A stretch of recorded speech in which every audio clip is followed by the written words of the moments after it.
Hey everyone! Welcome to the coin graph market. First, I'd like to thank you for aiding Greg Crypto. Look at him. We still need your help to get our big brother out of jail. That is the handle for a computer file. I have some ideas for you. People, it's unlike Donkey Kong after Thanksgiving. I have to work. I'm working on it right now. In fact, I've already seen the preview crowd gather.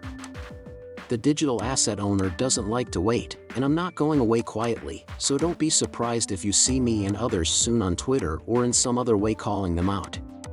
That's all I have to say about it. Still, thanks for reading. Greg works for a bank. Brad Communications Digital Perspectives has a chat with Simon McLaughlin, CEO of Uphold. You may remember that Uphold just teamed up with Ripple to make the Audible better, right? There's also a link to Stalker on a website owned by one of my sponsors, their private equity, along with Uphold and Ripple. Think about that while you listen to this. Yes, we're here with Simon McLaughlin, CEO of Uphold. We're excited to talk about both the new relationship between Uphold and Ripple and the Uphold Vault, which will be available very soon. Simon, could you give us a quick rundown of that? Yes, you may already know that Ripple payments let businesses in different countries send money to each other. They use Xrp to do it, and we are now part of their network of funding providers. As part of the network, a big company that uses Ripple for payments will open an account on Uphold. Ripple will then fund the account with Xrp, and it will be our job to turn the cryptocurrency into cash and pay the banks. As you can see, Lego is a controlled exercise that will be going on. Europe, the UK, Europe, the UK. There is noise in the background that is me munching on teriyaki beef jerky while I wait for a cookie. They also didn't have it. People were shut down. That's what's going on while you listen to this mix of UK, US, Europe, and US music. This is where we start our journey, these steps. We're thrilled to say that next year we'll be in Brazil. Brad, shifting money between countries is not only hard, but it also costs a lot, takes a long time, and is prone to mistakes. Moving money across countries can be hard for everyone, even businesses. We got our license in Canada not long ago, and you wouldn't believe how hard it is to fund the Canadian bank account we opened. The other day, we were making fun of each other. We are going to have to send someone to Canada with a bag full of cash to put money in this bank account. After all, it's 2023. You would expect to see this kind of problem in 1953. Yeah, I'm pretty happy to be a part of such a unique answer. A great example of how a coin can be used to solve a problem that affects a lot of people. Anyway, Simon, it's interesting because, as you know, you and your team at Uphold take different approaches. At this point, you're more like a prime broker who is connected to 3,030 or more markets. You are really making the best market possible for people who need to make these markets for any reason, like payments. Working together with Ripple right now is a real-life example of a Ripple liquidity hub, with Uphold working with Ripple to offer payments, making the best markets for your customers. Could you tell us what kinds of books we can expect to see next year, Simon? And do you have any? Well, I mean, it's hard to say for sure, but we're going to start with about 5 billion every year. But, that being said, it is possible, especially now that the rules are clear.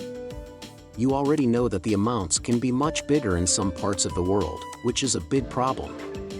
Also, I think most people know about our poll because of the shopping app. But what we really offer is a Web3 financial tool. As you said, what makes us different is that we are a top broker with access to 30 underlying sites. On top of that, we have a high-frequency trading stack that is fully automatic and listens to prices across the whole market to figure out how much is available at different prices. That means we can move bid positions in and out of the market very quickly and with little effect on prices.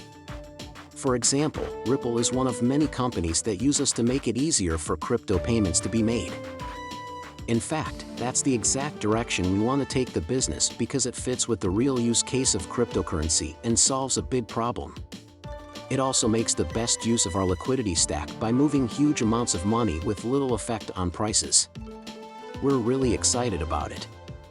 It's great that people pay for things every day.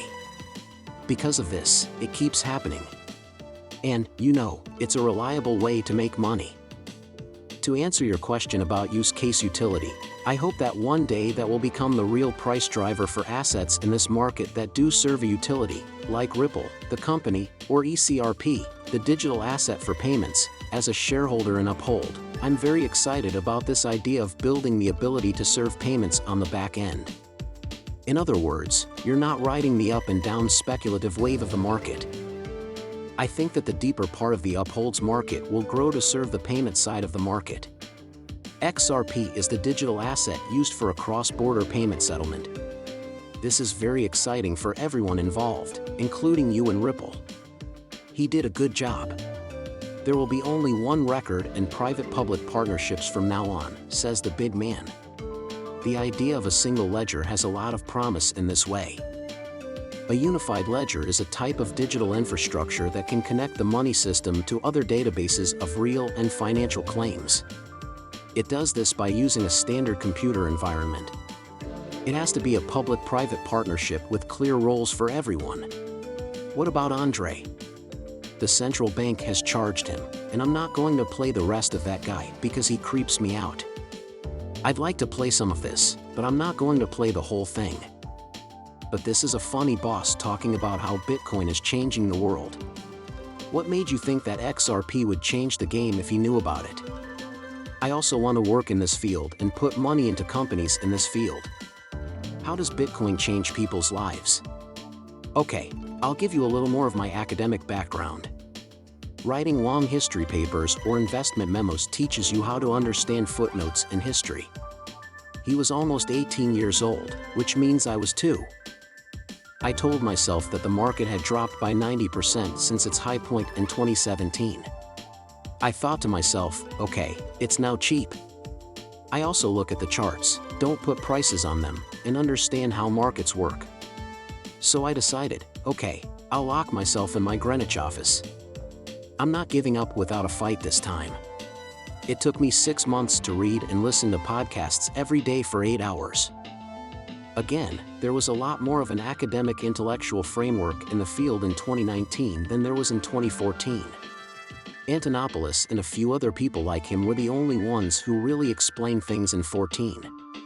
After 19 years, you had that lovely Safadine, right? This is getting old for me. I thought he would say something interesting, but he doesn't. This is a piece about the cheesy Binance store. I'd be glad to play this for you. He has to step down as CEO for 3 years. They're going to let him come back and become CEO of this company after all the things he says he did wrong. That is something that I think would never happen in any other US company. I agree with everything you said.